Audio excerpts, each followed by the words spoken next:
अस्सलाम वालेकुम नाज़रीन, खबर की असल खबर के साथ समीर कुरैशी आपकी खिदमत में हाजिर है।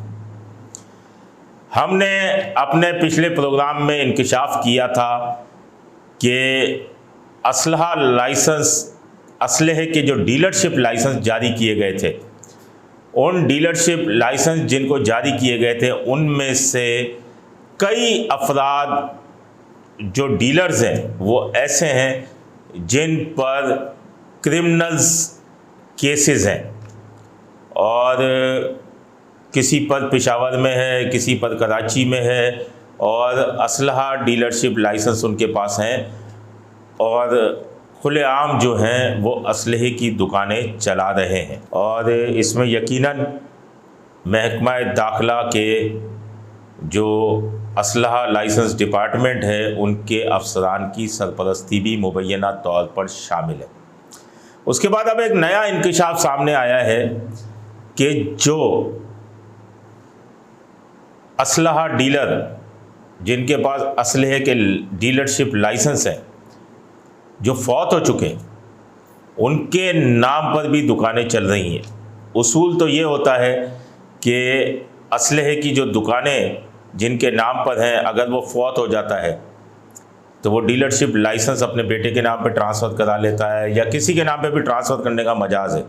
लेकिन ट्रांसफ़र किए बगैर वो लाइसेंस किराए पर दे दिए गए हैं और मुबैना तौर पर अंदरून सिंध, कराची में भी एक आध दुकान है, इस वक्त एक दो दुकानें हैं, लेकिन अंदरून सिंध ऐसी दुकानों की भरमार है, जबकि उन इलाकों के डिप्टी कमिश्नर जो हैं वो सत्तू पीकर सो रहे हैं या होम डिपार्टमेंट के अंदर इसकी कोई नोटिस ही नहीं है। ज़रा ये बताते हैं हमारे कि इस वक्त बदीन, ठट्ठा, हैदराबाद, लाड़काना, कंदकोट, टंडो आदम समेत मुख्तलिफ अंदरून सिंध के अज़ला के अंदर ये बड़े पैमाने पर दुकानें आबाद हैं जिनके असलहा डीलरशिप के लाइसेंस जिनके पास हैं वो फौत हो चुके हैं और वो लाइसेंस किराए पर दे दिए गए हैं और दुकानें जो हैं वो गैर मुकामी अफराद वहाँ पर चला रहे हैं। और कमाल की बात ये, जो हैरत अंगेज़ बात तो ये है कि उन दुकानों से जो असलहा ख़रीद रहा है, उन ख़रीदने के बाद उनके पास से जो रसीद दी जाती है उन पर होम डिपार्टमेंट से वेपन एंट्री भी हो रही है। ये एक हैरत अंगेज़ बात है, क्योंकि किसी को पता ही नहीं है कि वो मर गया है, ज़िंदा है, नहीं है, कोई छानबीन नहीं है और उस पर बाकायदा जो है वो वेपन एंट्री हो रही है, उनकी रसीदों पर, असला लाइसेंस पर जो ख़रीदारी हो रही है। मैं आपको बताऊं कि माजी के अंदर नादरा के साथ एक पोर्टल बनाया गया था और उसकी बाकायदा असला डीलरशिप लाइसेंस जिनके पास हैं उनको ट्रेनिंग भी दी गई थी। एसओ आर्म्स थे सईदुल्ला नादेजो और डायरेक्टर आईटी थे मेराज साहब। वो जाते थे एक एक दुकान पर, लैपटॉप के ऊपर उनको तमाम ट्रेनिंग देते थे कि वो अपना पोर्टल के अंदर इंदराज करें कि असला डीलरशिप लाइसेंस किसके नाम पे है और उसके अलावा जो है कौन चला रहा है, अथोराइज एजेंट कौन है, किसको असला फ़रोख्त कर रहे हैं, कितना दुकान में माल पड़ा हुआ है, कहाँ से आ रहा है, कहाँ जा रहा है। ट्रेनिंग तो दे दी गई। उसके बाद अफसरान के ट्रांसफ़र हो गए, मामला ठप हो गया, कोई पूछने वाला ही नहीं। उसके बाद तमाम चीज़ें जो हैं वो पेंडिंग में रह गई कि किस तरीके से ये ट्रेनिंग दी गई थी। अब भी डीलरशिप प्रोसेस जो है वो जारी है। इसका अहम मेंबर जो है वो सीटीडी है। सीटीडी जो है वो इंक्वायरी करता है कि आया कि ये क्रिमिनल है, नहीं है, दुकान कहाँ ले रहा है, वो दुकान आया कि उसकी प्रीमिसेस जो हैं वो सेफ़ हैं, दुकान दिखाएगा। उसके बाद असला लाइसेंस की डीलरशिप जो है असलहे की वो लेगा।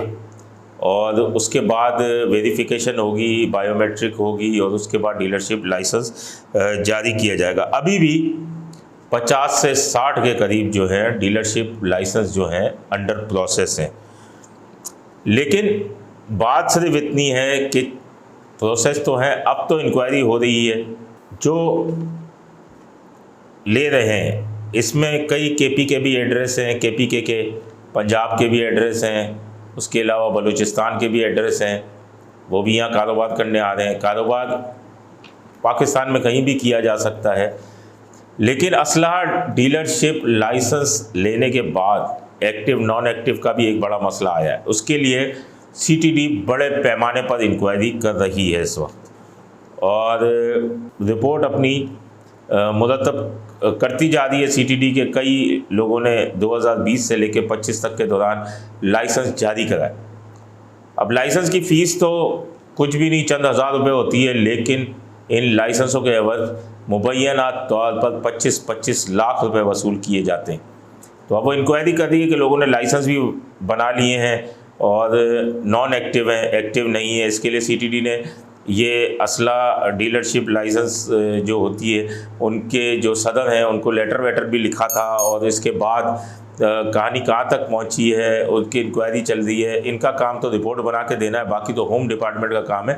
लेकिन अभी भी मैं आपको बताता चलूँ कि 50 से 60 ऐसे असलहा डीलरशिप लाइसेंस हैं जो कि पेंडिंग का शिकार हैं और वो अंडर प्रोसेस हैं और हो रहे हैं। इस ज़िम्मे में आपको हम मज़ीद भी इंकिशाफात करेंगे कि फौत हुए के नाम पे तो बिक रहा है असला और दुकानें भी चल रही हैं, और मज़ीद भी इसमें इंकिशाफ करेंगे कि जो अंडर प्रोसेस हैं उनमें भी कई नाम हम आपको सामने लाएंगे कि जो मुख्तलिफ़ चीज़ों के अंदर मुलविस हैं।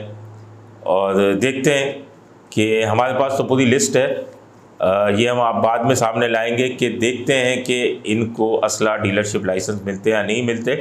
लेकिन सीटीडी अपनी जानिब से भरपूर इंक्वायरी कर रही है और सीटीडी की वेरिफिकेशन इस वक्त मुस्तनद है, क्योंकि तमाम बुकें उनके पास हैं, रेड बुक उनके पास है, तमाम चीज़ें उनके पास है। तो देखना यह है कि क्या वो असलहा डीलरशिप लाइसेंस ले पाते हैं या नहीं ले पाते। इस ज़िम्न में मज़ीद भी जो इंकिशाफात होंगे आपके सामने लाएंगे। अपने होस्ट समीर कुरैशी को इजाज़त दीजिए। अल्लाह निगहबान। Z110 न्यूज़, खबर की असल खबर।